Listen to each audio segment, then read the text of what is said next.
有请主持人涂磊。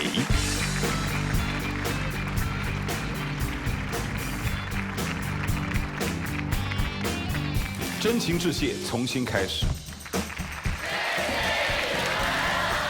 好，谢谢大家都来了，欢迎来到重庆卫视，谢谢你来了，我是涂磊，欢迎来到现场的所有的观众朋友们，欢迎你们。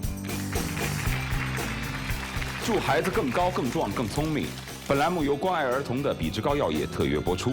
大家可以打开微信，点击发现，摇一摇即可获得精美的礼品。来，我们认识一下3位嘉宾老师：心理专家白燕怡，媒体评论人石树思，美女主播柴子路。好，让我们一起来走进今天的故事。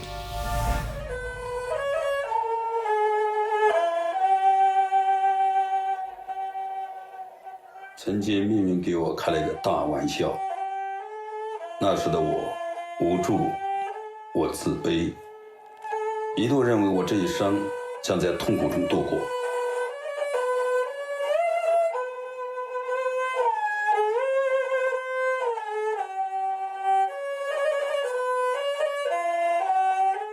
但是24年前，女儿出现在了我的生活中，因为有了她，我的生活看到了希望，因为有了她，我开始融入这个社会，因为有了她，我可以过上现在这样正常幸福的生活。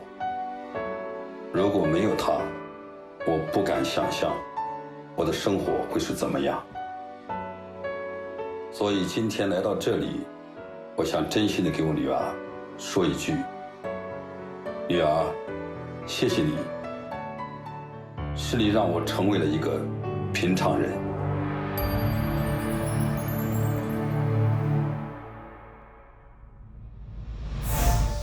掌声有请被致谢人谢秋月。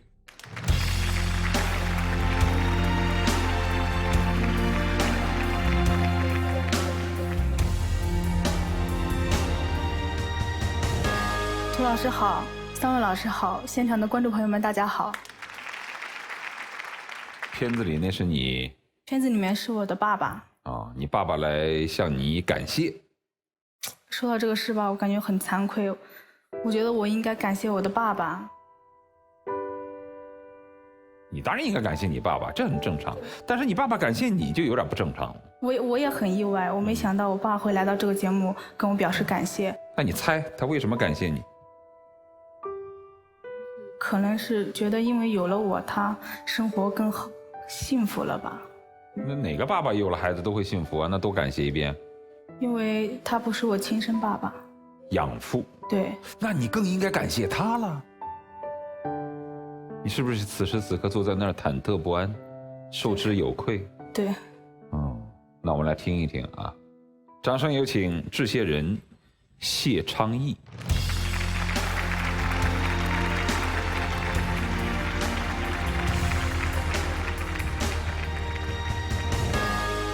涂老师好。你好。3位老师好。好。大家好。这性格很敞亮啊。你40几还是50几？50多了。你50多了？50多了。怎么会收养一闺女呢？在那1995年9月13号一个晚上，你跟大家打招呼的时候，就看得出来你是一个其实特别想奋进的人。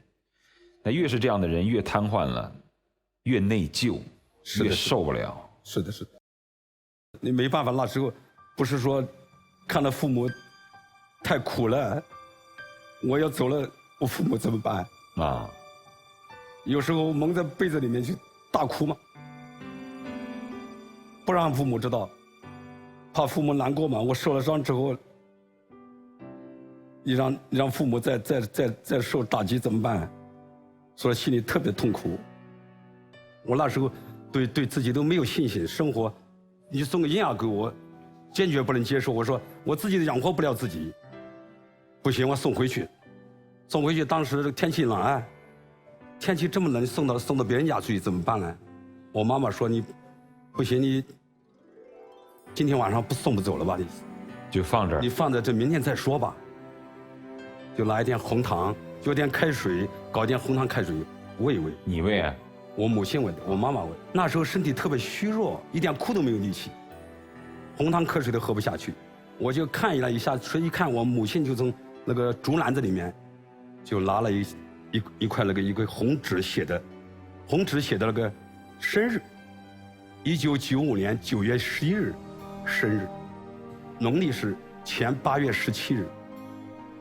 我一看9月11日，我心里震了一下。我说我是1986年9月11日出的事，受的伤，怎么这个女儿是9月11日生日啊？我就觉得跟这个女儿是不是有缘分？所以说我就舍不得把这个女儿送走了，心里就觉得不行，这么冷就不送了吧。现在是秋天，今天晚上的月亮这么皎洁明亮，这个孩子就叫秋月吧。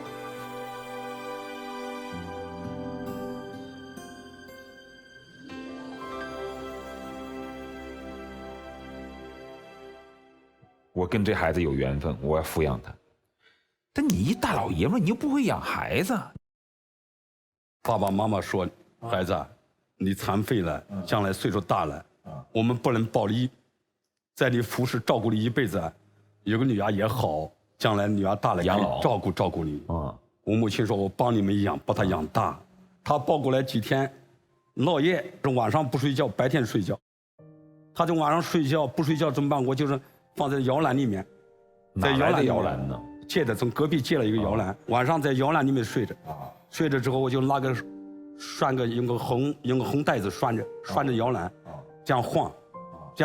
你得唱啊！你光晃不唱不行。玩摇篮曲啊！你会唱摇篮曲？摇篮曲啊！你唱我听听。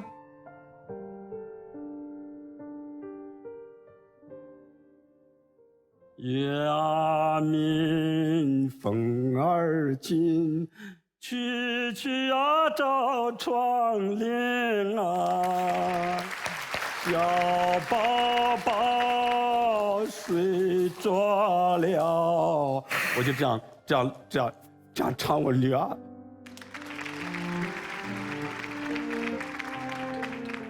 你觉得你在唱的过程当中，是真是以为自己喜欢唱歌，还是真的带着一种父爱在唱？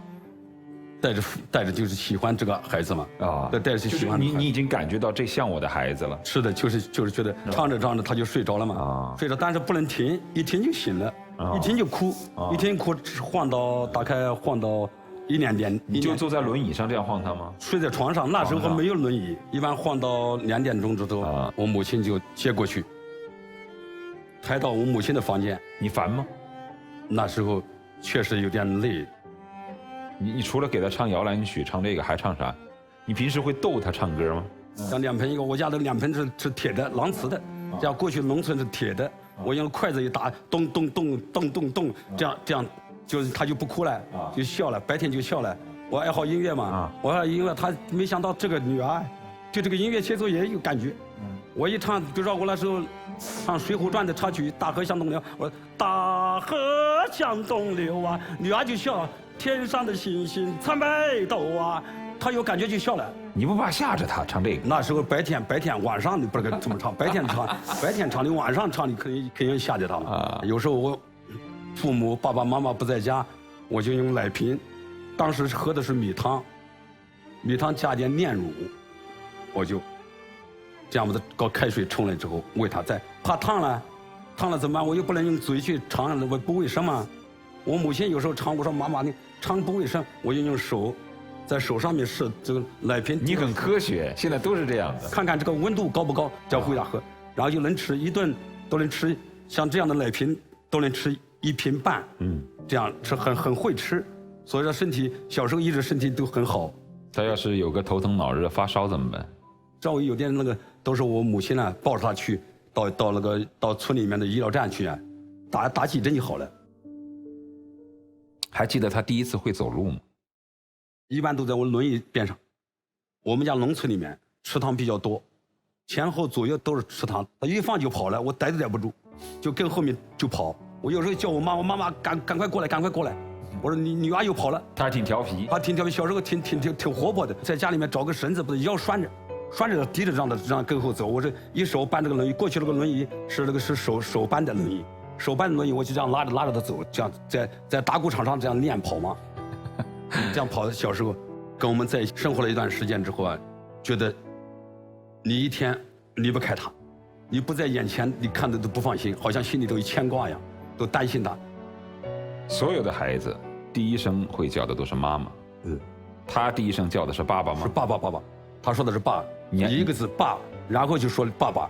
你还记得那一天吗？那天说，我说妈，我说今天秋月已经会叫爸爸了，会叫爸爸了。他说真的吗？我说秋月叫一声爸爸，爸，就叫一声爸爸。那时心里心想，我终于有了孩子，叫我爸爸了，心里很激动，但是也有一种责任。我想小孩子长大了马上要念书上学，所以说在他上幼儿园之前，我从老家安徽舒城县搬到我舅舅家去了。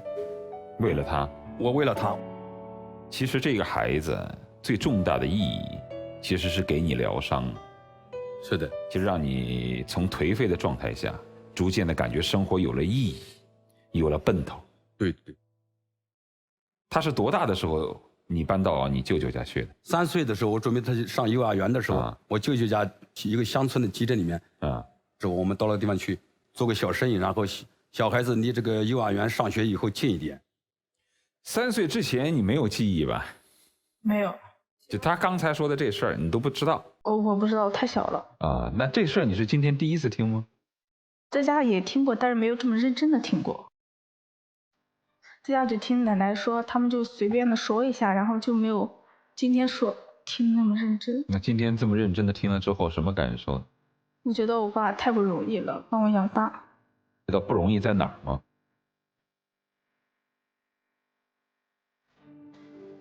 爸爸是个残疾人，还要每天像妈妈一样的去带我，给我吃，给我喝，给我上学。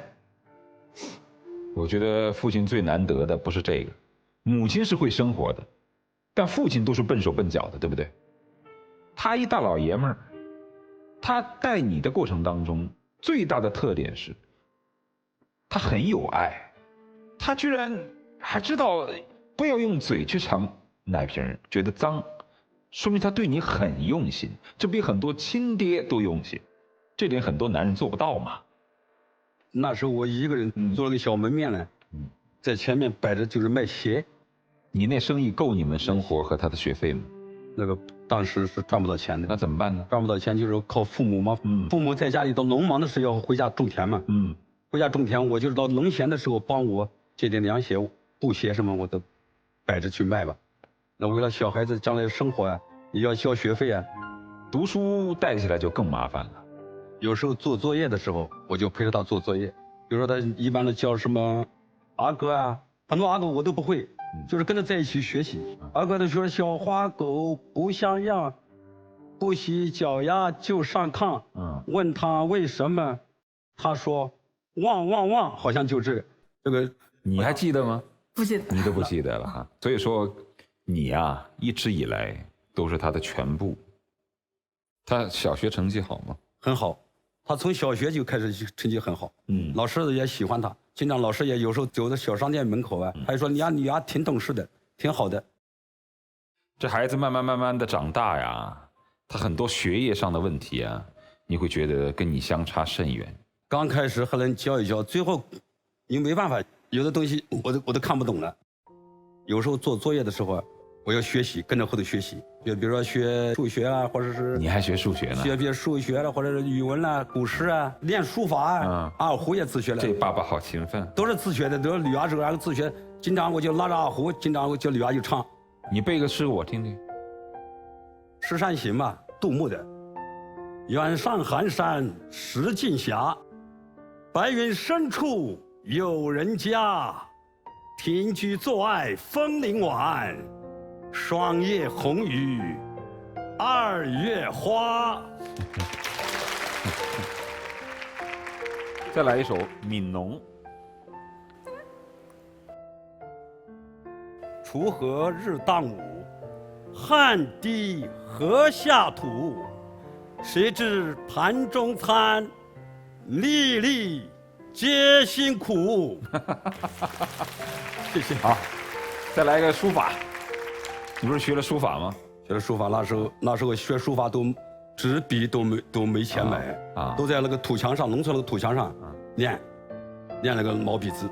有时候我就这样站在地下这样写，这样写。我女儿叫女儿，我叫女儿过来，我叫女儿也在地下画一画，想培养她学习书法。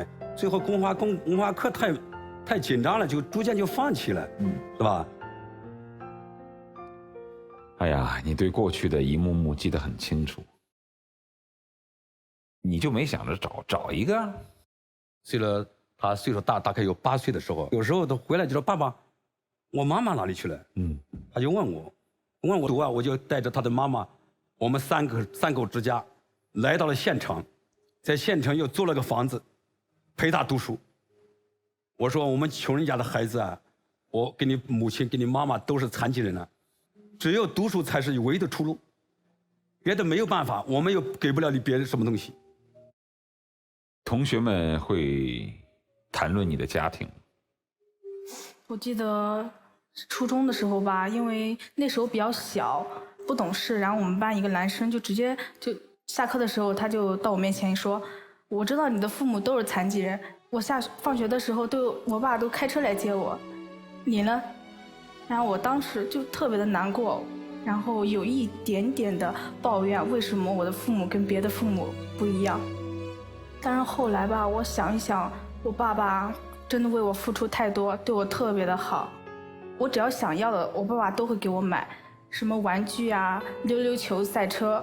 我也比较喜欢吃零食，有的小朋友他吃过的零食，把垃圾袋甩在地上，我就会跟踪人家，我就会把那个垃圾袋拿回家，告诉我爸，我说我爸爸，我要吃这个零食。然后我爸爸没办法，就带我去我们旁边有3个商店去找，挨个找。我觉得我爸真太爱我了。你爸骂过你吗？没有，骂都没骂过你。我觉得没有。没有。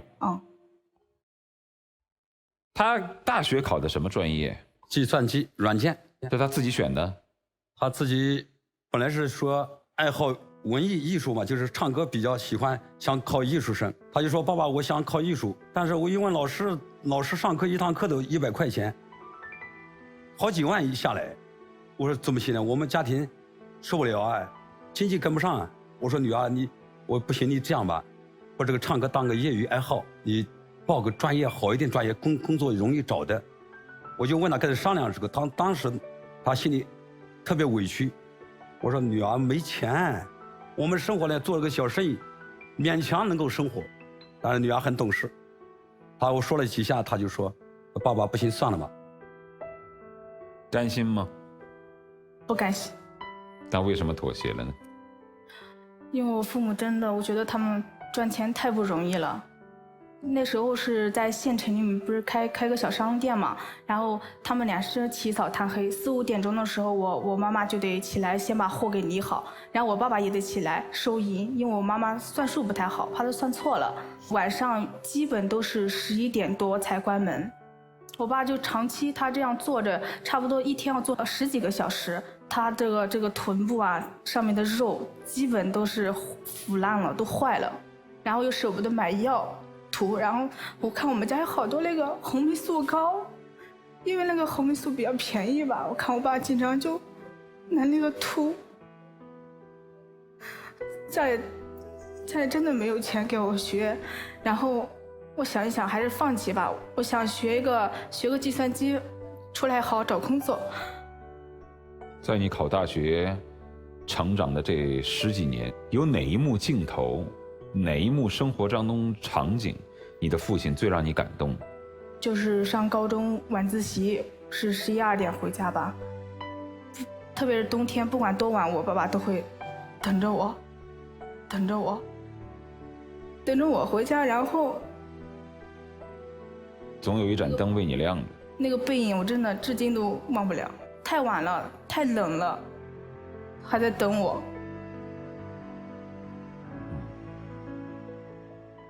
什么时候告诉他的身世的？大学2年级的时候吧。为什么选择在那个时候？已经18、19岁了吧？长大了这个身世这个问题啊，我一直就在我心里就考虑了很久，已经很纠结了很久。他的身世我应该不应该告诉他呢？我就说他已经是个成年人了，所以说我就试着跟女儿说，我有一次周末的时候回家的时候，我就说，我说秋月啊，你过来，爸爸跟你说一句话。说什么话？我说爸爸不是你的亲生爸爸，你是爸爸抱养过来的，你还有自己的亲生父母。你说这个话的时候，内心是什么感受？内心特别难受，就是说有一种很失落。当时我说这个话的时候，他妈妈就说：“你为什么要告诉他这个事情？我们把小孩子已经培养到大学了，为什么还要让他告诉他说？难道说你要去帮他找他亲生父母吗？”我就劝他，我说：“孩子长大了，我的女儿很懂事也听话，她不会是那种不认你的人，你放心。”我就做他安慰他。你觉得他应该知道？对，如果不告诉他，你心里会怎样？难受，我就抱憾一生了。为什么呢？我觉得本来是对他就不公，命运就对他什么叫不公平？我们跟他妈妈都是残疾。你的意思就是说跟着你们受苦了？对对。但问题是不公平的不是你们，不公平的是他的亲生父母抛弃了他。我跟他说的时候，他肯定也是对他亲生父母肯定有怨言。我就劝他，我说亲生父母可能也是有自己的难处，不然谁愿意把自己的亲生女儿抱养送出去？那我问你，你的女儿，你在什么情况下会放弃的？要是我的话，我可能舍不得。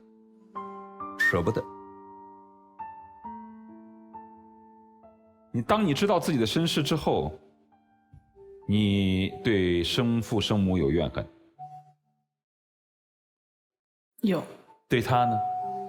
没有。那是什么感觉呢？对你的养父？感动吧。觉得他不是我亲生的，竟然能对我这么好，把我养这么大。你觉得不公平吗？没有。没有。后来找了你亲生父母吗？后来是亲生父母来找我们的。你认他们了吗？认了。叫了爸妈吗？叫了。开始我是不愿意认的，那后来呢，我爷爷奶奶、爸妈他们都劝我，他们说他们以后老了，没有办法再帮助我了。亲生父母毕竟他们家条件比我们家好，然后还有一个姐姐有弟弟，以后等他们老了不在的时候，姐姐弟弟可以帮助我吧，毕竟他们跟我是有血缘关系的人。亲生父母是干嘛的？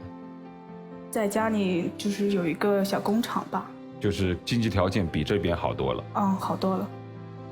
他当年为什么把他放下来？当年他跟我这就没好问了，不好意思问。你问了没有？我没有亲口问，但我听说了。你听谁说的？听我奶奶说。我奶奶说，就是因为重男轻女。那现在你是跟他们一起生活吗？没有，我还是跟我这个爸爸一起生活，跟以前一样。我认了，只是说，毕竟他们就是生了我，如果没有他生我，也没有我的今天。但是现在只能说当亲戚一样，就是逢年过节的时候啊，我去我姑姑家，然后他们顺便也会去一次，就这种。但是我的爸爸，他永远是我的爸爸。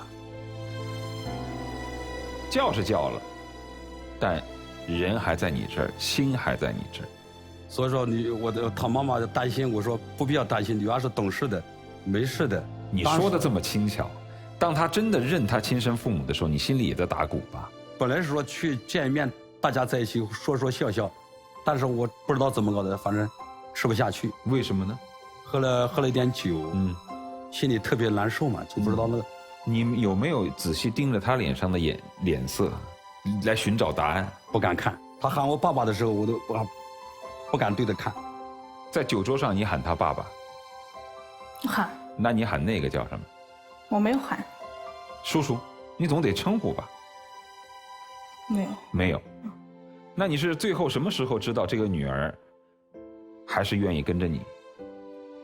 然后跟他到亲生父母家去了一趟啊，去了一趟回来之后，就跟我说，爸爸，我还住在这边，这边永远是我爸爸妈妈。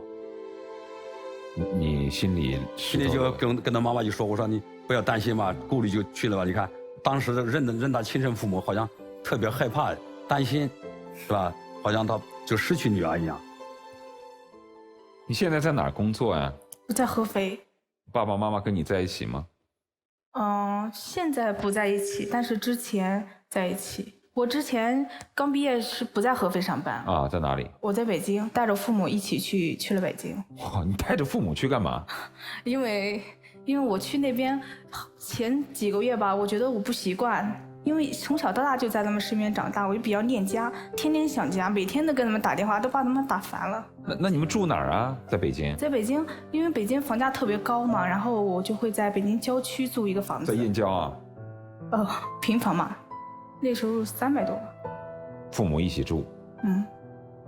因为我想每天都能看到我爸爸妈妈，感觉好像看到他们之后，我第2天上班就有动力了。经济开支从哪儿来？你的工资？我工资，然后我妈妈也上班，她在北京食堂里面刷碗。你从燕郊去上班好远呢？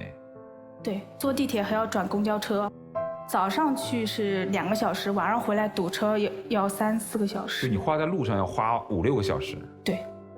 你每次下班回来是几点呢？一般是8、9点，然后如果堵车的话，再加个班，差不多11、12点。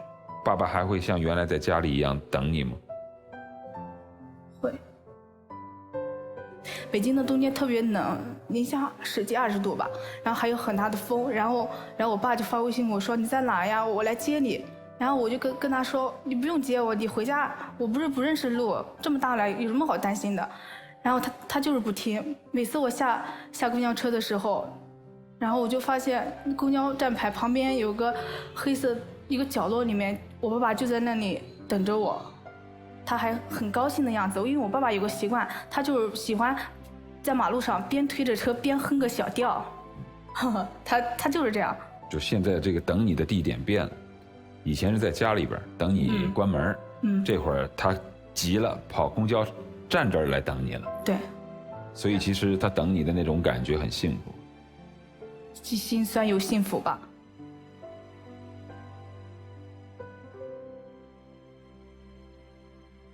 他将来要嫁人，你更不放心了。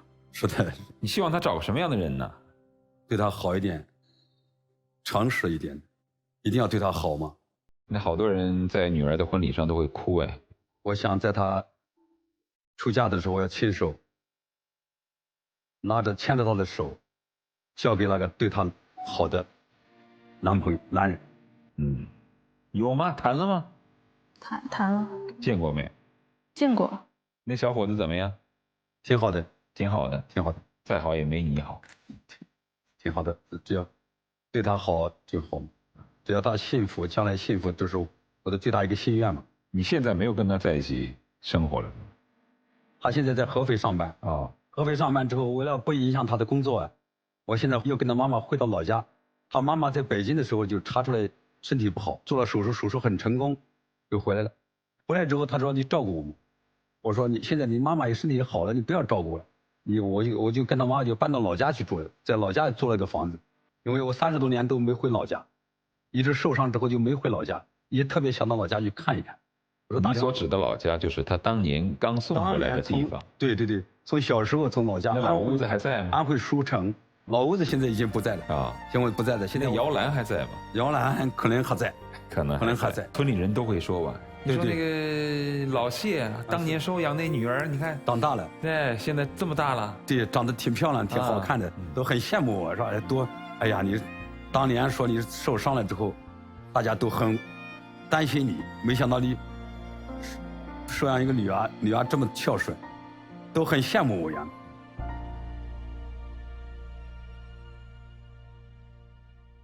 所以说人生啊，真是千姿百态，父爱千种万种，但都离不开一样，就是全心全意装着的都是孩子。再一次印证了有些人能生却不养，有些人不能生，却给了孩子最大的幸福。来，3位老师。一开场一听你们这个故事起头啊，我以为我会哭得稀里哗啦的，结果还好。这个故事蕴含了很多的内容，但是不是让人很悲伤的，是让人看到了积极和希望的。我掉的第一次泪就是你唱起了那个摇篮曲。想一想那个画面，一个残疾的父亲，一个看不到生活希望的父亲，拉着一根绳子摇着那个摇篮，特别洪亮的声音给他唱着摇篮曲，互相取暖，相互依偎。从那个时候开始，你的生活真的就有了那么一点点灯光。女儿其实促成了你一步一步的成长，一步一步的坚强。我算了算时间，从你受伤到第一次摆摊卖鞋子，11年的时间，你花了11年的时间开始自己想着养活自己，因为我要养活我的女儿。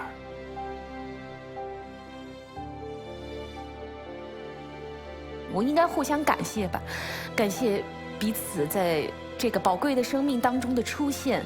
我们也非常感谢你们的到来，给了我们这么一个温暖的故事。谢谢你们。谢谢老师，谢谢。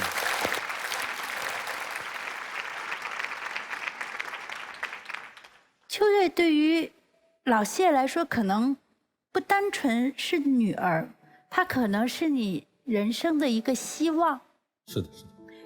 而你是女儿的家。在我做咨询的过程当中，我会发现很多的孩子会因为我们家穷我自卑，因为我爸爸妈妈是农民，是工人，是残疾人，自卑。一个19岁原本能够去闯荡世界的男人，却只能够让他的世界就停留在轮椅上。一个女孩这么漂亮，这么聪明，这么乖巧懂事的女孩，却在生下来2、3天就被遗弃。你们那么的坚强，那么的自立，所以我想，可能对于那些让自己感觉我的家庭会让我自卑的那些孩子来说，可能不是因为物质上的匮乏，而是因为在精神上、在情感上的匮乏，才会让一个人的内心变得空洞、缺损。所以你们2位能够去成就这样一个温暖的故事，我想这个背后是对生活的希望。你们都是值得爱、值得被爱的人，在此祝你们能够未来的生活当中少一些磨难，多一些顺利，多一些快乐，能够健健康康。谢谢你们来了，谢谢，谢谢老师，谢谢老师，谢谢。今天的主角不是秋月，是老谢。一个坐在轮椅上的男人，怎么能够在遇到秋月，迸发出一个男人如此惊人的能量？曼德拉说得好啊，宁可卑微如尘土，不可扭曲如蛆虫。一个尘埃能不能在这个世界中迸发出光芒？老谢做到。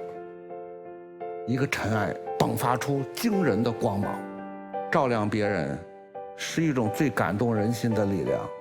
我来这个舞台上，除了收获满满的感动，也收获了很多困惑。为什么有些爹娘有了孩子，竟然能狠下心来放弃？谁能告诉我？请他们看看老切的故事，或许会受到触动。我希望我们的节目都能触动人的灵魂。今天感谢你们，首先带的是微笑，微笑太美好了。一个苦难的人生最终能以微笑结束，太棒了。你的能量来自哪里我不知道，但是我觉得这就是人性中特别温暖的东西，这就是做人的力量。谢谢你来这个舞台，希望能够这期节目有更多的家长去观看，让这样力量传递给更多的人。谢谢你们来了，谢谢老师，谢谢老师。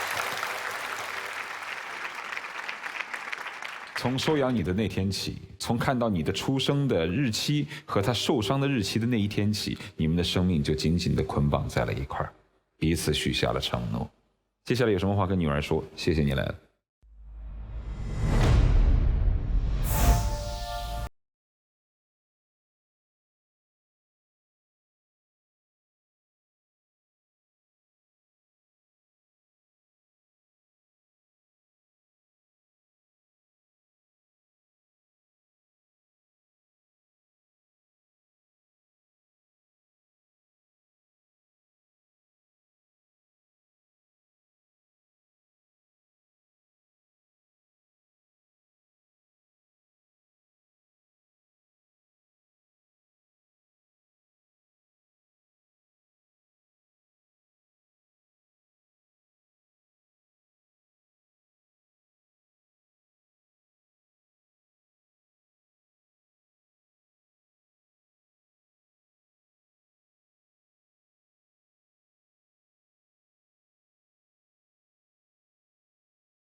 把你爹推下来了。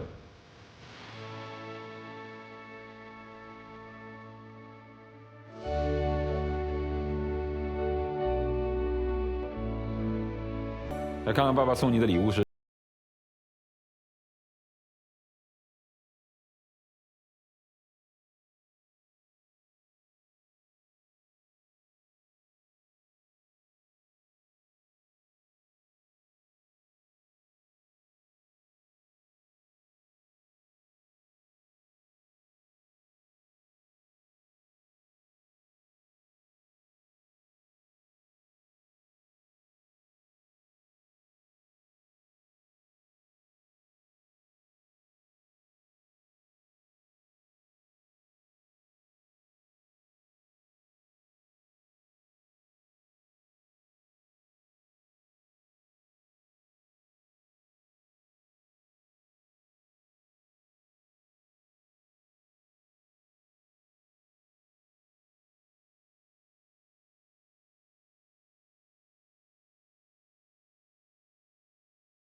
早日当老爷，谢谢，好不好？谢谢老师，谢谢你，谢谢你，谢谢老师，谢谢大家啊！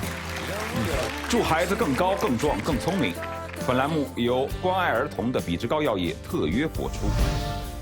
女儿，是你让我走出来的。